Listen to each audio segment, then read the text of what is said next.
Hello, everyone. Welcome to another episode of the Precision Health Pod, where we talk to the pioneers building the future of health and get a glimpse into their everyday health routines.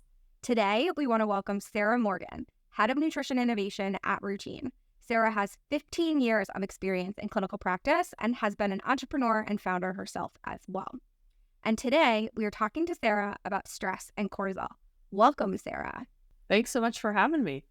To get started, tell me a little bit more about your clinical practice experience and why stress is such a hot topic right now. Yeah, so I worked in clinical practice helping individuals with all kinds of different health issues. And really my passion is to infuse the power of nutrition into human health. My nickname was the Gene Queen. So I connected a lot of dots from looking at different biomarkers, genetics, health history to really optimize health. And it really does unlock something when we personalize things and we really figure out those strategic next steps for individuals. So I'm very passionate about that. And why is stress important? It's important because it impacts 100% of us in modern world, and it impacts every organ, every tissue, and every cell of our body. And I think we have really a misunderstanding of how significant stress is for our overall health. When you say 100% of us and our organs, our tissues, what does that mean? What does stress do to our bodies? How can it manifest itself? Yeah, so I think the first thing is to define stress, right? So stress is a challenge, and we're all designed physiologically to rise to the occasion of a challenge, whether that challenge is physical, it's emotional or psychological, it's environmental. And the body should rise up with this hormones that we secrete, and then it comes back to balance, homeostasis. The problem is when we get in these chronic stress responses and we're kind of stuck in this fight or flight mode, not only in our bodies, but also in our brain, that we have a lot of problems. So our every single cell has receptors for our stress hormones. Cortisol is one of the main stress hormones. We also have adrenaline, which makes us kind of feel that breathy, the heart rate comes up, we get sweaty and nervous, and they work together to get us ready to respond to that stress. But again, over time, what happens is chronic stress can lead to all these alterations, problems, whether that makes you feel more anxious, you're depressed, it impacts your sleep negatively. All of a sudden you have GI issues that weren't there before, but you have this really stressful job, or something changed in your life, like a new baby, and you're not sleeping anymore, and you're breaking out. There's all kinds of things connected to an altered stress response that can be really significant for our overall health. So we hear a lot about cortisol. You just mentioned cortisol is one of the key hormones. How does cortisol and stress relate to each other? What's the link there? Yeah, so cortisol is a circadian hormone. So we have this 24-hour circadian rhythm where we have wakefulness during the day and we have our sleep side at night. So cortisol is our wakeful hormone. It's the most active during the day. We have a natural rhythm where it comes up in the morning, helps us wake up, feel ready to take on our day, and it naturally goes down into the afternoon, and it's almost zero in the evening. And so cortisol is one responsible for wakefulness. It's also really important for immune system regulation. It's an anti-inflammatory hormone. It is important for your metabolism, and it's responsible for that fight or flight stress response. So the connection between stress and cortisol is it's one of the primary signalers that from your brain to the rest of your body that, hey, it's time to get ready and respond to stress. Again, in the short term, not a bad thing. In the long term, chronically, all of a sudden we can tip the scales into a direction where we have these health problems that start to creep up. So it sounds like cortisol imbalance can be the root of a lot of different health problems. Obviously, stress 100%. and chronic stress, but what else? Yeah, so I would say some of the big things that I see, one would be mood dysregulation. So many different conditions. If you literally take the word stress and put it before that, I think it helps us kind of connect the dots of like stress anxiety, stress depression. There's literally something called stress hyperglycemia, meaning your blood sugars go up because you're under stress. It can cause insulin resistance, lead to type 2 diabetes. There's stress, high blood pressure. Our blood pressure goes up when we're under stress. We can have stress acne. We can have stress insomnia. It's really endless. If you look at the disruption again to our 24-hour circadian rhythm, what happens when our bodies are kind of set into this alarm state where the smoke detector is chronically going off, everything starts to kind of teeter-totter and become imbalanced. And what would you say are some of the most common symptoms? You listed a lot. So are there certain symptoms that more people have than others? It's a really great question. I would say that everybody's awareness of their body is really different. Some people don't actually feel stress the way that their hormonal levels show in a blood test, or even something like I have an Aura ring. So wearable technology is really helpful here. But it can start with something like, you feel anxious, you feel depressed, maybe you're fatigued. Again, you have like butterfly stomach, nervous stomach. You start to have more GI symptoms, whether that's gas, bloating, loose stool, constipation. Yes, all of those are related to stress. You can start to break out all of a sudden.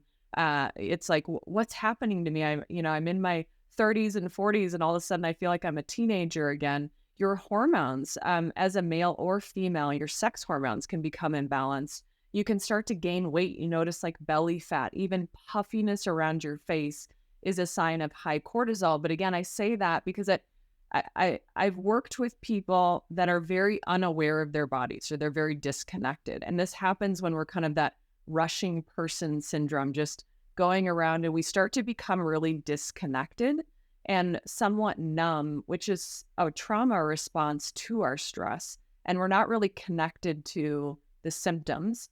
And so it's really important, I believe, to also test your stress, assess your stress through even things like wearables, so you understand where you're at. Because I've talked to people who are like, they're very aware, they can pinpoint the week, the day that their stress started. Other people are like, I don't know, I don't even feel stressed, and I'll test, and they have crazy cortisol imbalances. They're all over the place and they don't sleep well. And it's like, oh yeah, I guess I haven't felt good in a decade.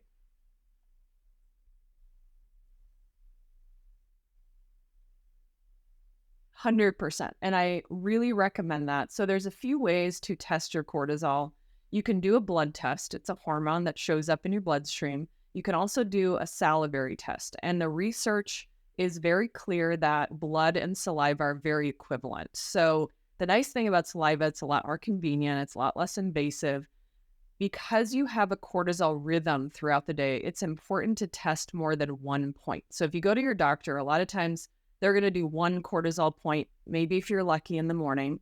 A lot of times it's random throughout the day whenever you get to the lab. That is not sufficient enough. You need to test multiple points throughout the day to be able to see what your rhythm is and where the disruptions are. So when I came in and helped develop our stress program at Rootine, it was really important to do a multi-point test. So I dug into the scientific literature to say, do we have enough information to understand what an optimal cortisol curve is? And we basically plotted a really awesome curve that I think is best in market based off of 144,000 data points. And so we can look at somebody's cortisol curve now and really see these different patterns that would give us clues as to what's going on in the body. Because our stress it really does start in the brain. It does start in your head, and it's connected to the rest of your body through something called your HPA axis. So your hypothalamus pituitary gland are perceiving stress, sends signals down to your adrenal glands that release this cortisol that we can measure. So at Rootine, we have these different stress types based off of the cortisol test. So an optimal is a nice curve that we want to see. It rises in the morning, you have really good energy when you wake up, it naturally comes down into the evening, you fall asleep well, you get a great sleep cycle. We also have alarmed, which is the first stage that I would say a lot of people find themselves in. And this is where you have chronically elevated cortisol as a pattern throughout the day. This was me. I also tested on a day that my toilet flooded. So I had really high levels of cortisol. So again, our bodies respond to stressors. And there are certain symptoms that you see in an alarm state versus the next, if we continue to go on with this chronic stress response, we have imbalance. An imbalanced stress type is someone that will have high and low cortisol levels throughout the day. So you might actually start low in the morning. You're kind of dragging, getting out of the bed, feeling really tired. And as the day goes on, you might notice these alterations where you have, sugar cravings, salt cravings, you want to take an afternoon nap. And then all of a sudden at night, you get a second wind and you want to stay up late and become a night owl because you're teeter-tottering and your cortisol levels are kind of all over the place and imbalanced throughout the day. And the final stage is exhausted. And this is where you just see a curve of cortisol that's not a curve at all. It's actually a flat line. And it's because someone's exhausted, their hormonal system is really depleted. What's interesting is typically we see this over a spectrum of time where someone in the exhausted state, it takes them a while to get there. But things like COVID and different types of infections and long haul COVID, one of the classic markers of long haul COVID is flatlined low cortisol levels throughout the day where we don't have the curve, but levels are just suppressed all throughout the day. And these people are really exhausted. They just have a really hard time doing daily functions. They're in more pain because they don't have the anti-inflammatory abilities of cortisol. Their immune systems are more dysfunctional. So really cool to be able to type your cortisol test, understand your stress type, because the way that you recover is really different based off of what's going on with your cortisol curve. So it sounds like this combination of cortisol and stress, kind of how symptoms show up, where your levels are, it's all pretty complicated. I'm guessing people get this wrong a lot. What are some of the most common things that people get wrong about stress? Yeah, I think one of the biggest things people get wrong about stress is they write it off. They just, oh yeah, like I'm stressed, you're stressed, we're all stressed. Like, let's just jump in the stress boat and sail off to never land of nothing's going to get better. The reality is your stress can take over your health if you don't do something about it. And this is not just related to, I'm feeling a little bit more anxious or depressed or I'm tired. This turns into things like insulin resistance, metabolic problems, type 2 diabetes, eventually heart disease, increased risk for cancer. When you don't sleep well, you don't perform well. So you also don't have the mental and emotional resilience. So these little things with stress that we kind of tend to write off in modern world as almost a badge of honor are things that 5, 10, 15, 20 years down the road lead to most of the chronic illnesses that we face as a population. So if we deal with our stress, we deal with our imbalanced cortisol levels, we're really optimizing our health in just an incredible way across the board. I think about it like a spider web that really connects everything about what it means to have optimal health. Are you tired of guesswork when it comes to your health? Look no further. Rootine is here to simplify your wellness journey and help you unlock your best health. With Routine's convenient at-home lab tests and customized nutrient solutions, you can fast-track your health goals and understand your body like never before. No more one-size-fits-all approaches. Routine tailors science-backed plans and custom nutrient solutions to your unique needs, providing personalized nutrients, insights, and guidance. From smart multivitamins based on your lab test results to targeted supplements and personalized improvement plans for stress management, Routine has you covered.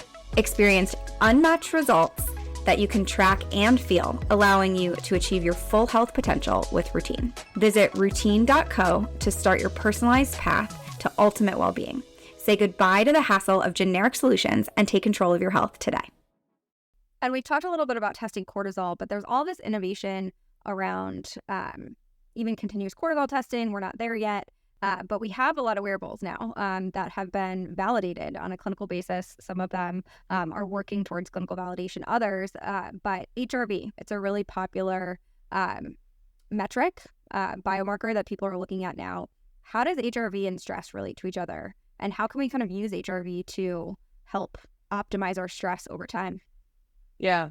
This is an area that I'm so excited about because technology is really unlocking real-time body feedback that allows us to measure our stress response and interventions and how our body is doing. So HRV, as you said, heart rate variability is the beat-to-beat variation of your heart rate And what it's actually measuring is your autonomic nervous system function. So your autonomic nervous system is responsible for things that are involuntary. So if you think about like your heart rate, blood pressure, digestion, breathing, you're not telling yourself, okay, I have to have my heart beat. And what we've connected HRV to is basically overall resilience. And not only that, but a predictor of future health problems. Now, if your HRV is also really suppressed in the moment, it can actually be indicative of something that's currently going on with your health. But the way that we're using HRV to predict future health problems is very exciting for me, and potentially even lifespan, which is really interesting about HRV. So when we think about stress and we think about the way that we're, for example, creating a personalized plan for someone, cortisol is really important to test, and specifically throughout the day, and understanding where you're at in your stress response. And then I really believe in using something like a wearable to understand how you're responding to your daily routine. To, okay, I tried this for my sleep. I tried this type of exercise when I'm in the alarmed state of a stress type. How did I respond? Okay, I'm changing this about my diet. What is my HRV doing? And it's a really powerful metric to see that real-time feedback of how you're doing related to your stress response. It's fascinating how all these data points can work together to really not only improve on the short term, but kind of think about improving on the long term in terms of health span, in terms of longevity, in terms of overarching kind of chronic disease prevention and management as we think about longer term down the line. So we've talked a lot about all the problems that stress can create: mood problems, depression, anxiety. Cortisol imbalance also plays a role in weight, and skin concerns. So if people listening are experiencing a lot of these problems, what are some things they can do to balance their cortisol levels to manage their stress better? Yeah, great question. So there's a lot you can do. So this is what I'm all about, is the hopeful message. So there's always hope, no matter what you're facing, no matter how bad your stress is or your cortisol levels are, you can recover even in that, really suppressed state of an exhausted stress type. So one of my favorite things is light. So light is powerful signaling to the brain. And when you get outside and you get morning light, your retina is actually brain cells, which is really cool to think about how your eye is going to perceive the time of day, send a signal to your brain, and tell your brain what hormones to produce when. Again, this goes into circadian health, circadian medicine. So if your cortisol is off, one of the best things you can do is get out 5 to 10 minutes of morning light. You do not have to stare at the sun. Just be outside. If it's cloudy, aim for more 10 minutes. If it's pretty sunny, 5 should be good. Same thing in the evening, because we want the angle of the sun to start telling our brain when to produce these different hormones, because we want a nice cortisol awakening response where we get that nice rise in the morning of cortisol. And we want the same thing in the evening with melatonin. And that evening light will help to increase the amount of melatonin at bedtime to help with your sleep cycle. So number one is light. The other thing with that is we've got to watch blue light at night or screens, because it's very stimulating and messes up with our sleep cycle. It doesn't mean you can't be on screens. Just put on blue light blocking glasses. It can be that simple. Watch your deep sleep and REM. It does improve if you wear that. Second thing is get outside. Being outside in nature is actually better than taking a nap in terms of stabilizing your cortisol levels if they're off, which is so cool. So nature is therapeutic for us. And then another one is your diet. The big thing that I see a needle mover for anybody who's got cortisol issues is you've got to prioritize protein. You've got to get adequate protein that helps stabilize your blood sugars. And it really kind of puts this governor and control on how high your stress hormones are going to go throughout the day so you can feel more stable. Another thing I love is different supplements. There's a lot of really powerful adaptogenic herbs that help bring us back to that homeostatic balance. If we're high, if we're low, it brings us to that nice place of balance faster than what we could do on our own with lifestyle. So when we combined all of these lifestyle pieces, diet, supplementation together, we really see this picture of accelerated healing. What are some of those ingredients or supplements that are really doing wonders on that cortisol balance? Yeah, great question. So one of my favorites is ashwagandha. A lot of people have heard about that in terms of cortisol balancing. I really like rhodiola as well. That's one that is a personal favorite of mine. Magnolia bark extract is another one that is commonly used, especially for people who are feeling maybe a little bit more anxious. They're kind of like pent up a little bit more. That can be really, really helpful. There's a lot of adaptogens that you can use for different reasons. There's also other nutrients that are really helpful that can modulate some of the, stimulating side of your brain to the calming side of your brain. I call it your gas pedal and your brake. So glutamate is going to make you feel really stimulated. GABA is going to be calming.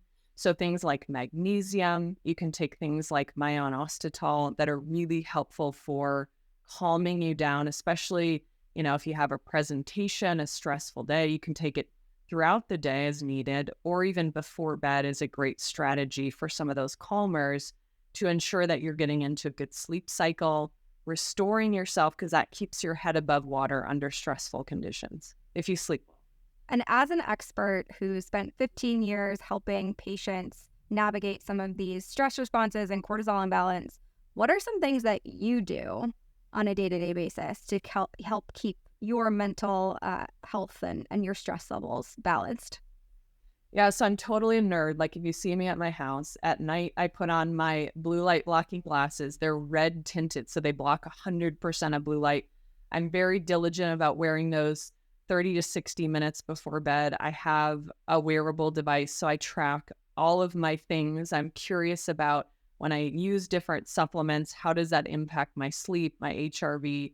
So I use adaptogens, love adaptogens. I kind of pulse them and change them based off of what I have going on. I exercise with my energy levels and with my cortisol curve. That's another big one. So I have a really great morning response to cortisol and love to try to get my workouts in earlier. If I'm a little bit stressed and I need to decompress, I do it through movement. So I'll go on a walk, go on a run. It's also a way that I kind of process, make decisions.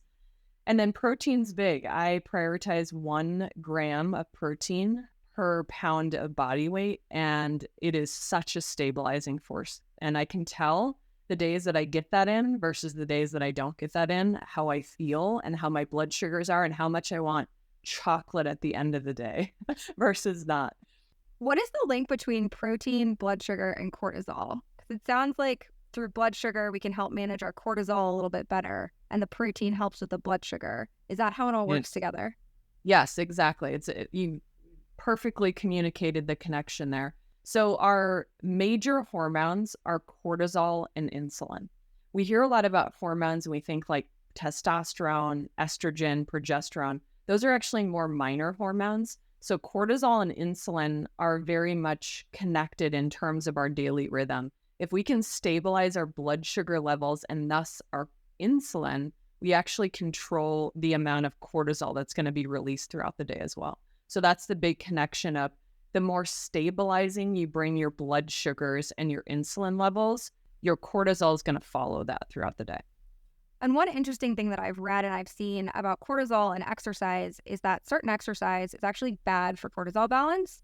If you have an alarmed state or you are in an exhausted state, your cortisol is really out of balance, doing really high intensity cardio, it sounds like it's bad for it. What else about exercise and cortisol is something that people might not know or they should take into account when they're thinking about their exercise routines?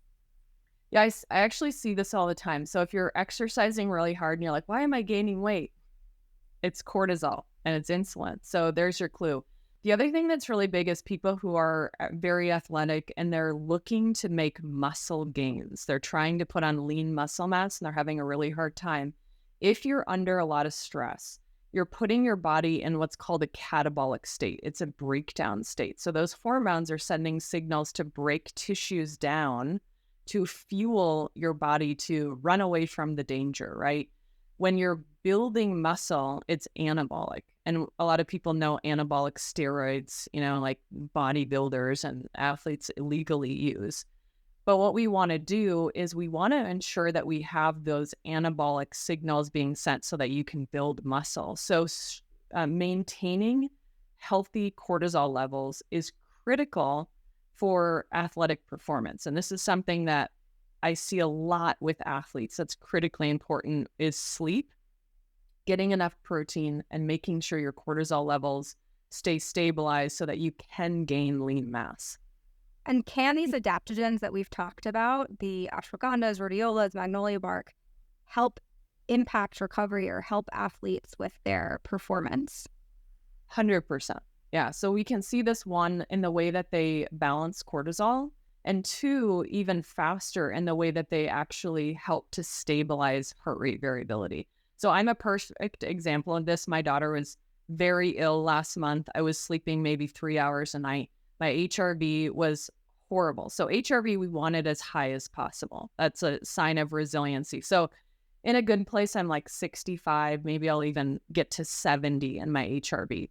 My HRV was maybe 25 for a month. I mean, I was just so stressed out because I wasn't sleeping. I was concerned about her. So I started using Rootine stress support, actually. And I was like, I'm going to do an experiment on myself. And the next morning, after I took one dose, I woke up and my heart rate variability went from, I believe, 28, I could screenshot it, to 65 in 24 hours. So that's the power of, again, knowing what's going on, knowing how to intervene, and watching those outcomes. It's the power of personalized nutrition. Yeah, and you can really see that from your wearables, but you can also likely see it from how you're feeling as well. So a lot of different ways to track what's going on. Well, Sarah, this has been fascinating in terms of how we think about stress, how we think about cortisol.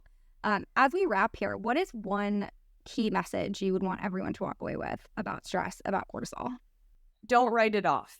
So if you're listening to this and it's like, gosh, yeah, I know I'm stressed, please address it, because I've worked with you 10 years from now, 20 years from now in my clinical practice, and I promise you it's easier to address it when it's more subtle, it's not severe, and it can turn into more things. So get a cortisol test, get a wearable, or if you have it, start tracking your HRV, start prioritizing some of these things that we understand are really important about your lifestyle, and also find community, talk to people.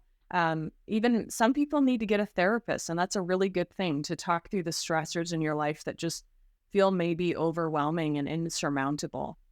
But let's have a conversation about stress. It isn't just in your head. It really does impact your whole body. And also, you're not alone. That's the other thing that I think is really important. Most people are in the same camp you are if you feel stressed out. Sarah, thank you so much for joining us today. Last question, how can we find out more about you, more about Rootine, if people are looking for you online? Well, I would say the best way to connect with me is through Rootine. So I would recommend you to go to rootine.co, connect with us there. And if you're interested, you can also actually set up a one-on-one with me. Whether you're like, where do I start? What should I do? Or you have results from Rootine, you have your cortisol results, you're looking at your personalized recommendations, have some questions, would love to help you along the way. Well, thank you, Sarah, for joining us. And thank you, everyone, for listening to another episode of the Precision Health Pod. We'll see you next time.